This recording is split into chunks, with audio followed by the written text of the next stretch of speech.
pass on to the afterlife? Are you afraid of having your corpse walk around this world mindlessly, aimlessly, eating whatever meat you can find? When I was a little kid, when I first found out about the whole concept of zombies first, I was a little kid playing Call of Duty Zombies with my dad. And we stayed up late at night playing the game. And I didn't know what zombies were at first, but then I found out I could barely sleep the next night. Well, that night, or that morning anyway. We stayed up pretty late. But I got used to zombies because of their current presence in media, with media such like The Walking Dead comic book and TV series, Shaun of the Dead, Zombieland, all those kind of movies and TV shows, and especially, most currently, the video game and hit TV show, The Last of Us. But what if I told you that there is already some form of the zombie virus in the real world?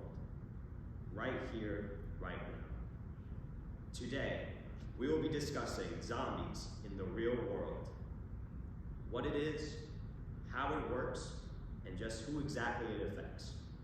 Now, I bet you're asking yourselves, what is the zombie virus? Well, it's not actually a virus. It's actually a fungus. It's a fungus called cordyceps, and it was discovered around, I'd say about 2,000 years ago, according to Dr. Berkeley. It was discovered in the higher mountains of China. It was actually used for medicine, a little bit in ancient Chinese cultures, but not as much today because of current medical, evolution and whatnot, as I like to say. But it stays in higher altitude so it can grow more. Now that we talked about exactly what it is, we could talk about how it works. Now, how it works is that it gets into the system of its hosts and slowly takes over its nervous system and then takes over their mind. But it doesn't work like any other zombie virus. It actually tries to get them to go into a higher altitude so that the fungus can have a proper environment to grow more.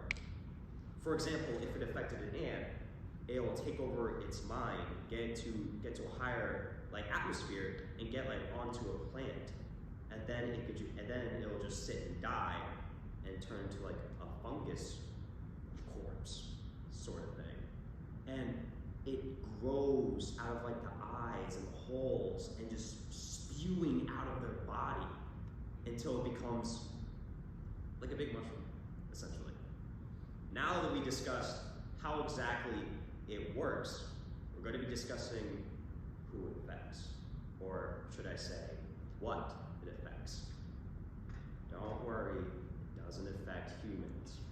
It actually affects insects.